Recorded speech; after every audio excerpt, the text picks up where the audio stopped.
Ravan's son, Indrajit, comforted his father, saying, "Why should you worry when I am here alive?" Then he gathered an army, and with it made another attack. He swooped down on the Vanara forces and killed and wounded thousands of them. They were helpless against his fury. The Brahmastra of Indrajit was effective against even Ram and Lakshman, who were tied up by it. They lay unconscious on the ground, and the Rakshasa prince went straight to his anxious father with the glad news of this achievement. Vibhishan rallied the Vanara leaders, who had scattered in all directions, and inspired hope and courage into them. Jambavan, who was more dead than alive, moved slowly among the Vanaras, inquiring, "Is Hanuman alive?" And Hanuman replied, "Yes, I am here." And he bowed low before Jambavan, who then said, "My son, proceed northwards at once across the sea to the Himalaya range. Between the Rishabha and Kailash peaks, there is a hill of herbs called Sanjeevi. On that hilltop are 4 medicinal plants. If you bring them here quickly, Ram and Lakshman and the Vanara army will recover consciousness. Their wounds will be healed, and they will fight again. Do this without loss of time. Only you can do this." Accordingly, Hanuman sprang up into the air and moved fast. He reached the hill described by the venerable Jambavan, but because he could not identify the plants, he lifted and carried the whole hill, and then returned with it to Lanka. Even with the approach of the Sanjeevi hill, Ram, Lakshman, and the Vanaras felt the arrows slip off their bodies. Their wounds healed, and they became strong and stood up.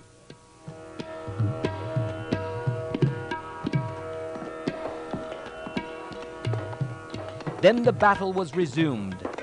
Taking counsel with Ram, Sugriv now chose a few Vanaras and ordered them to enter Lanka and set fire to the city. Towards midnight, they entered the city with torches. They attacked and overpowered the sentry and set fire to the palaces and turrets of Lanka. Houses in their thousands were reduced to ashes. The proud city was reduced to a mass of ruin.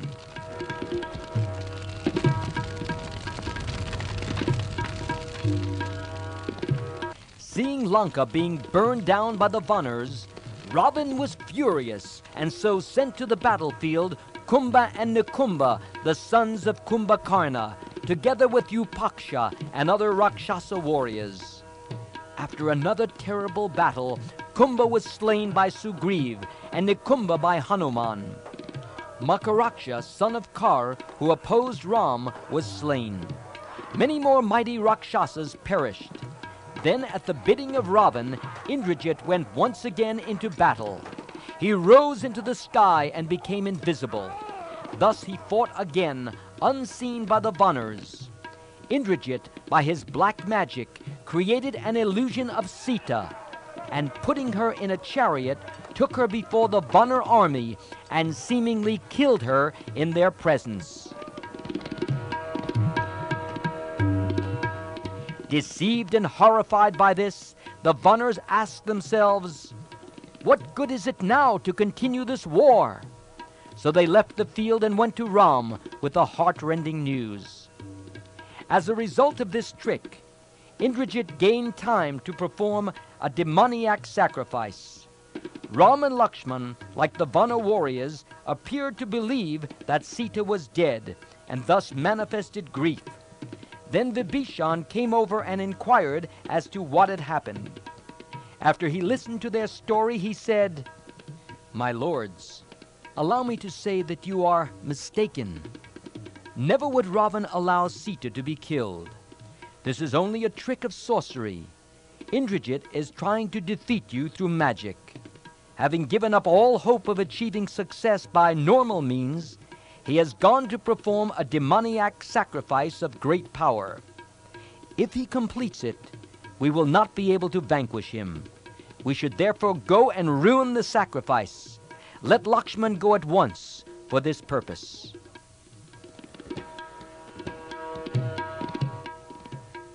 Accepting this advice, Ram sent Lakshman, who was accompanied by Hanuman and other Vanars, besides Vibhishan.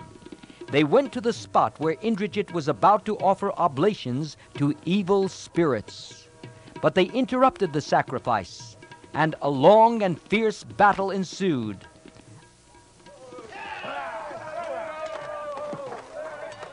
Ascending his chariot, the son of Ravana sent forth his arrows. Standing on Hanuman, Lakshman did the same. As they were well matched in strength and skill, the battle lasted long. The chariot of Indrajit was destroyed in the course of the combat, and both the heroes stood on the ground and continued the battle.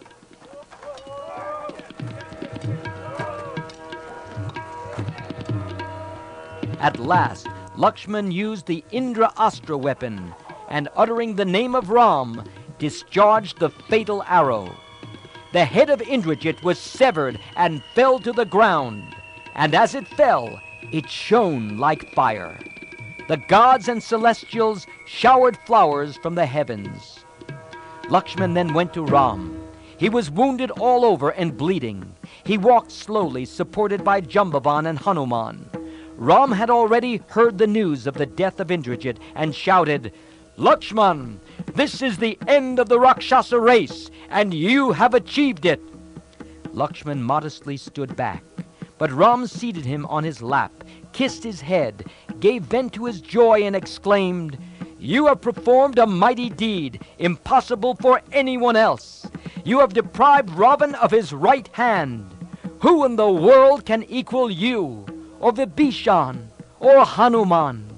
I have no more worry. You have vanquished the conqueror of Indra, so I feel I have already recovered Sita."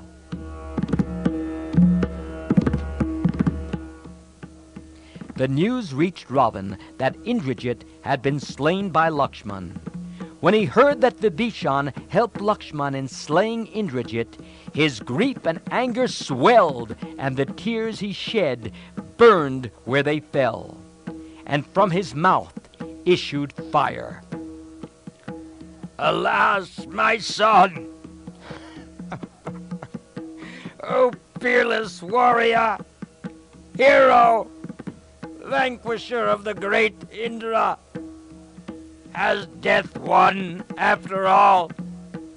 Have you entered the heaven of heroes? But I should not grieve. No, no, no, no!" But his heart would not be denied, and again he cried, "Is Indrajit gone? The world is now empty for me. Oh, my son, you have left your mother Mandodari and your dear wife and myself heartbroken and disconsolate. Nothing remains to us now but revenge and despair. It is best to kill Sita, the cause of all this tragedy. My son killed the false Sita. Now I shall kill the real Sita herself." So saying, he rushed out, sword in hand, intending to do it. Some fierce Rakshasas, seeing Ravana coming out in anger, applauded him with joy. But the minister, Suparsva, was horrified and appealed to Ravana's better sense and to what was proper to him, as a man and as a king. He cried out, "O king, how dare you think such a thought? How can you do it? O lord of 10 heads, brother of Kubera, are you thinking of killing a woman? Are you going to incur this shame and sin? Can you thus be tempted by anger? You have mastered the Vedic scriptures and all the sciences. You have performed many penances. How can you end up with such a thing as this? Who is equal to you? Let us direct our anger against Ram. It will be a new moon tomorrow. Gather all your armies, charge out of Lanka, slay Ram and Lakshman, and achieve victory. Then take Sita. Put on the armor you have secured from Lord Brahma. Ascend your chariot and go into battle.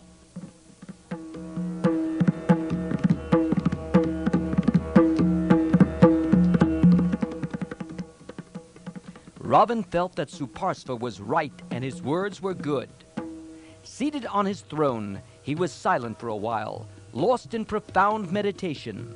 Then he addressed the commanders with folded hands, saying, Go now, with all your strength, and slay Ram.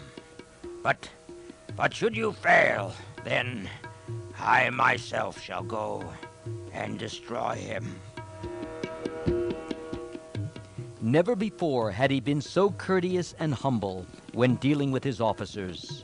Adversity had taught him this lesson. Mounted on chariots that shone like the hills on the evening horizon, and sitting on the back of great elephants and beautiful horses, Ravan's army went in full force for the great battle.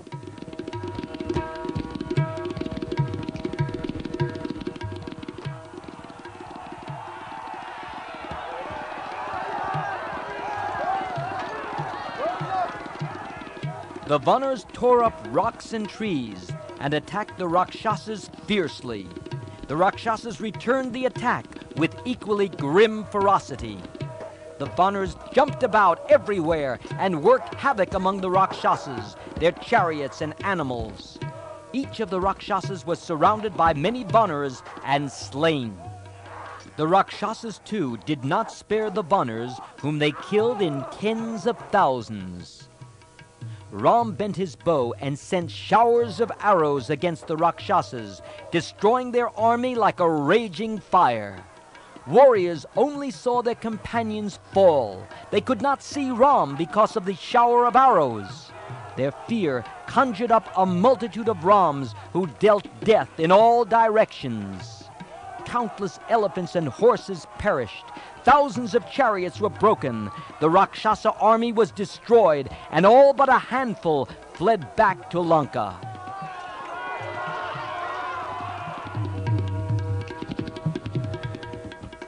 The demigods, celestials, and sages sang praises to Ram from above.